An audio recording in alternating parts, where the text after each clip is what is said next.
இல்லைங்க, நம்ம சோனி மியூசிக்ல வந்து rights வாங்கியிருக்கோம். சரிங்களா? சோனி இப்போ ஃபார் எக்ஸாம்பிள் சொல்றேன், நம்ம வந்து ஒரு வீடு வாங்குறோம்னு வச்சுக்கோங்க.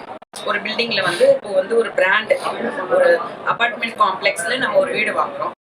அந்த வீடோட பிராண்டுன்னு ஒன்று இருக்கும் இல்லையா? அப்போ வந்து அந்த வீடோட பிராண்ட் வந்து இப்போ வந்து ஒரு கம்பெனி, இப்போ நான் வந்து பிரஸ்டீஜில் இருக்கேன். பிரஸ்டீஜில் நான் வந்து வீடு வாங்குறேன்னா அங்க நம்ம நம்பி கையெழுத்து போட்டு பணம் கொடுத்து பத்திரம் வாங்குறோம் இல்லையா? அப்போ வந்து அந்த பிரஸ்டீஜே கிடையாது, இது வந்து என்னோட பூமி அப்படின்னு ஒருத்தவங்க வந்து நடுவுல கேஸ் போட்டாங்கன்னா பிரஸ்டீஜ் மேல தாங்க கேஸ் போடணும்.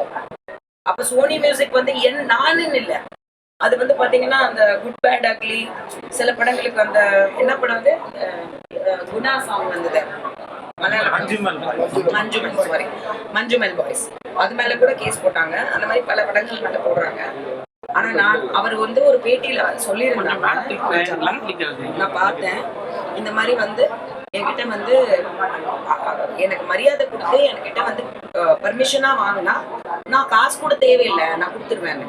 நான் அதே தான் செஞ்சேன். ஏன்னா அந்த வீட்டில் நான் பூஜை பண்ணியிருக்கேங்க. நான் வந்து அந்த வீட்டில் லாக்கர் சாவி வந்து ஜீவம்மா கையில வாங்கி போய் நகை எடுத்து அம்மன் கிட்ட போட்டு அவ்வளோ தூரம் நான் அந்த வீட்டுக்கு உழைச்சிருக்கேன்.